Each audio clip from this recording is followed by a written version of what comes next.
This is Nikhil Sablania from New Delhi. Today I am going to talk about an issue which has suddenly become international, though it's been international for over 75 years. We Indians are suffering. The world is perplexed that what this issue is all about. But this video is not about the historical aspect of this issue. It's not about the present aspect of this issue. It's about something which none of us really think about. The topic of this video is Kashmir, Kashmiri, Kashmiri Hindu, and Kashmiri Pandit. Kashmir, as all of us know about the valley Kashmir, which is situated at the north of India, considered as the crown of India. And when we look at the map of India, it looks like a face of India. Kashmiri is the Kashmiri people, the people of Kashmir, that includes everyone, all the communities, all the religious and ethnic groups. Then Kashmiri Hindu, that is the people who practice Hindu religion in the Kashmir, who belongs to Kashmir. And then the Kashmiri Pandit or Kashmiri Brahmin. In all these classes, I would focus the matter of Kashmir from the point of view of Kashmiri Pandit, that is Kashmiri Brahmins. Now, Brahmins are one of the castes in Hindu religion, which is the topmost caste by the most ancient text of Hindu religion, that is the Rig Veda. A Brahmin in the caste hierarchy is the topmost caste, consequences of which it enjoyed extreme liberty, participation in all the constitutions, making of the constitutions, controlling the law of the land, and running the administration. And sometimes, as we know in the present and in the past time also, ruling the country. So, this fourth class, Kashmiri Pandit, is very important to understand, and we will understand the problem of Kashmir from the point of view of Kashmiri Pandit. And not only Indians, but people outside India must also understand what I am trying to say. I'm not going to blame someone. I'm not saying that there was an incapacity. But my question is that despite having being positioned at such a high level, how could the problem of Kashmir couldn't be solved? Now many would raise their hands that okay, I might be saying this because I talk about the Hindu religion, like what are the problems in Hindu religion. So I picked one caste of Hindu religion and I am kind of putting a blame on them. But no, you forget about religion, you forget about caste. Just trying to understand what I am thinking, what I am sharing with you. No doubt that Kashmir became an issue after the aggression of Pakistan in 1947 itself. Despite having agreement with Indian government and then Kashmir, King of Kashmir, Pakistan intruded in the territories of Kashmir, occupying one third of the Kashmir, one portion of which it has given to China called Aksai Chin, and one portion it has kept with itself, which is called POK or Pakistan Occupied Kashmir or Pakistan illegally occupied Kashmir. Now that is one history. And my dear friends outside the world, this history is 100% true, and whatever Pakistan says apart from this is totally false.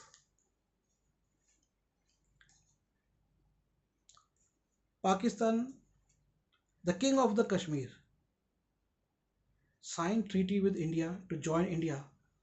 So it was a rule that if the king joined India, his territory would become, his state would become, his country would become Indian state. And that is how Kashmir came to become the part of India. But the Pakistan occupied Kashmir. Pakistan's illegal occupation of Kashmir is going on till date, unsolved. Now, my question here is, and what this video is really about is, why this problem India couldn't be solved despite having. Now, what despite having is important. That despite having what I am going to say, all of you in India and outside India must try to understand. Now, this Kashmiri Pandit is a very strong community not only among Hindus but among the Brahmins. They call themselves as Shashwat Brahmin. I mean, the Brahmins of the purest blood, that they never intermingled with any other race of Hindus. They never intermingled, they never mixed with, forget about other religious people. However, that I would come later on. So, Kashmiri Pandit. Now, we find many Kashmiri Pandits among Muslims also. Have you heard this name? Bhatt, surname Bhatt, Wani, which are now you see as Kashmiri Muslims. But Bhatt stands for Bhatt, and Bhatt is a Kashmiri Pandit. Wani is a Kashmiri Pandit. The present Chief Minister, Sheikh Abdullah, the names having prefix name as Sheikh are actually Kashmiri Pandit or Kashmiri Brahmins. So they consider themselves as purest of the race of not only Hindus but of the Brahmins, and they had been given many privileges in the kingdom of Kashmir also. Now the Government of India Act was made by Motilal Nehru. He was a Kashmiri Pandit. His son Jawaharlal Nehru, famous as Pandit Jawaharlal Nehru, became the first Prime Minister of India. His sister, Pandit Jawaharlal Nehru's sister, became the first ambassador to United States of America.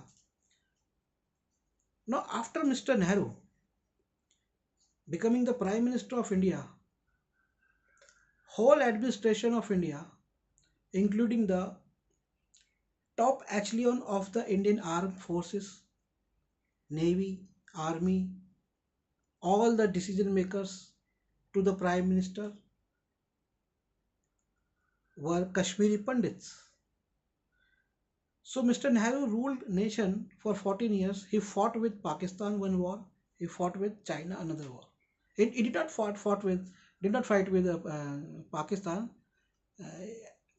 Uh, in the very beginning in 1947 only, but the major war was with China. Then after him, one prime minister came for a very shorter period, Lal Bahadur Shastri, and after him Indira Gandhi came, who was also a Kashmiri Pandit, being his daughter. After Indira Gandhi came Rajiv Gandhi. He ruled for 5 years. Indira Gandhi ruled for almost, I think, more than 10-12 years. Now their party, Congress Party, it is ruling India not from the time of Mr. Nehru, that is not since 1947, but from the time of the Motilal Nehru. It was in the provincial governments. So the class, now here you understand that even after Rajiv Gandhi, Congress ruled India another 5 years, and after that another 10 years. Apart from these is the ruling India through the central government, the federal government. Apart from this, they ruled in the various states, and in some states they rule like autocrats. But actually, who were ruling? Now, these Kashmiri Pandits, Kashmiri Brahmins, Sanskrit Brahmins, are not just from Kashmir. Some of them migrated 500 years ago, 600 years ago, and settled in the southern zone, southern part of India, on the east coast and west coast. There exists another branch of Kashmiri Pandits, and they are also having a very good control over government, banking, financial system.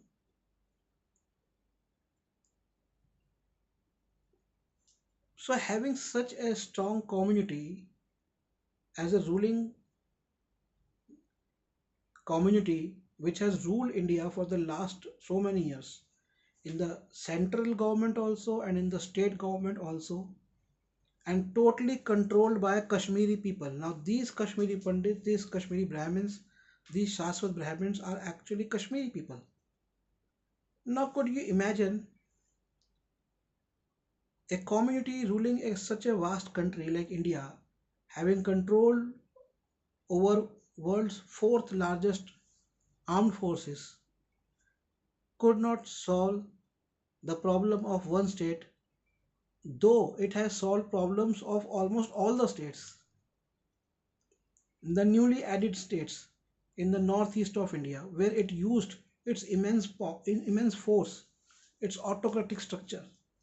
In the Punjab insurgency, they used their extreme force. They used their extreme force for sterilization of men. They used their extreme force whenever they wanted to remove poor people for the industrial corridors in their factory districts like Delhi, Mumbai, Kolkata. They used the force when the poor agricultures started the social upliftment movement, might be through armed forces. So what I'm trying to say that these Kashmiri Pandits or these Kashmiri Hindus or these Kashmiri people, despite having control over whole of India, how could it be? Despite having ruling Kashmir, because as I said that these, very famous poet, which is like Pakistani calls them as their poet, he was a Kashmiri poet. Alama Iqbal was also a Kashmiri Pandit. So these people and one of their branch in the South India, in the Western India, being rulers, being bankers, being very strong, one of the richest and wealthiest community, but forget about the wealth. The Kashmiri Pandit, even now, Rahul Gandhi is a Kashmiri Pandit. Priyanka Gandhi is a Kashmiri Pandit. Rajiv Gandhi, Kashmiri Pandit. Sanjay Gandhi, Kashmiri Pandit. And their relatives are there, like from the time of Mr. Nehru. Many ambassadors, most of the posts, financial advisors, economic, uh, their at PMO's Prime Minister's office, all have been all over Kashmiri Pandits. Most of the people from India sent to United Nations were Kashmiri Pandits. They control India, they control the diplomacy, most of the reporters, most of the authors, they control English language, they control journalism, they control media, they control radio, they control TV, they control films. Many of them are also into films also. So despite having full control over mass media, economy, a country, its armed forces, how how it could be imagined that they could not solve the problem of one state of India. Even they used the armed forces in the 1971 partition of Pakistan. They used the armed forces for partition of Pakistan from Bangladesh,